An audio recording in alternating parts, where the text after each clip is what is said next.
ਬਿਰਯਾਨੀ। ਲਾਹੌਰ ਦਾ ਕਿਹੜਾ ਖਾਣਾ ਪਸੰਦ ਹੈ? ਇੱਕ ਮੈਨੂੰ ਯਖਨੀ ਪੁਲਾਓ ਪਸੰਦ ਹੈ ਤੇ ਉਹ ਪਸੰਦ ਹੈ। ਉਹ ਫਿਰ ਦੇਗੀ ਖਾਣਾ, ਫਿਰ ਅਗਰ ਖਾਣਾ ਹੈ ਤਾਂ ਫਿਰ ਲਾਹੌਰ ਦੇ ਕੋਰਮੇ, ਤੁਸੀਂ ਦੇਗੀ ਪੁਲਾਓ ਜਾਂ ਬਿਰਯਾਨੀਆਂ ਜਿਹੜੀਆਂ ਨੇ।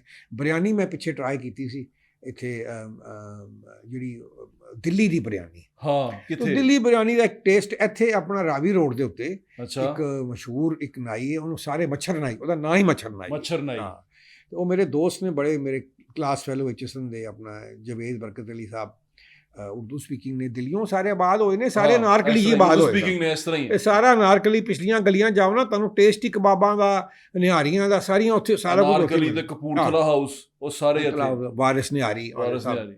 ਤੇ ਉਹ ਉਹਨਾਂ ਨੂੰ ਮੈਂ ਕਿਹਾ ਯਾਰ ਕੋਈ ਆਪਣਾ ਨਾਂ ਹੀ ਦੱਸੋ, ਕੀ ਕਹਿੰਦੇ ਨੇ ਜਿਹੜਾ ਇਹ ਬਣਾਉਂਦਾ ਹੈ, ਕੀ ਕਹਿੰਦੇ ਨੇ ਅੱਛੀ ਬਿਰਯਾਨੀ।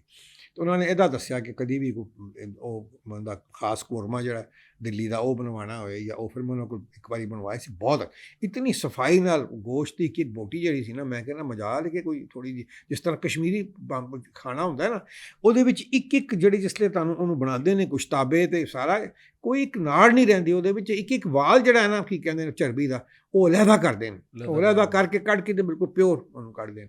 ਤੇ ਉਹ ਤੇ ਨਾਲ ਇੱਕ ਲਾਸਟ ਹੀ ਰਹਿ ਗਿਆ, ਉਹਦੇ ਨਾਲ ਜਿਹੜੀ ਸ਼ੀਰਮਾਲ ਹੁੰਦਾ ਹੈਗਾ, ਜਿਹਨੂੰ ਅਸੀਂ ਲਾਲ ਰੋਟੀ ਕਹਿੰਦੇ ਹਾਂ। ਸ਼ੀਰਮਾਲ ਤੇ ਉਹ ਤਾਫਤਾਨ ਇੱਥੇ ਅਨਾਰਕਲੀ ਦੇ ਵਿੱਚ ਐਬਕ ਰੋਡ ਦੇ ਉੱਤੇ ਹੈ ਬੰਦਾ, ਤਾਫਤਾਨ ਲਾਉਂਦਾ, ਸ਼ੀਰੇ ਵਾਲਾ ਮਿੱਠਾ।